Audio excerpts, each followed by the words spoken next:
Well, in this class, we will create an account on Notion. We will do step by step, but it is very simple. If you've already created an account, you can move on to the next class, as I won't be showing you anything new here. So come on, I'm here on the Notion homepage on site notion.so, or the link is in the resources of that class. And here, have some caricatures of the team members working on the Notion down here.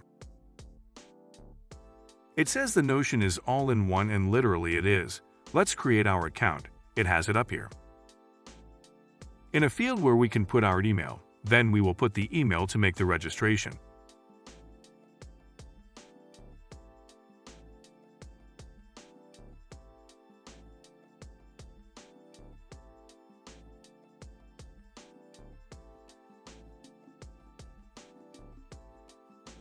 And that's it.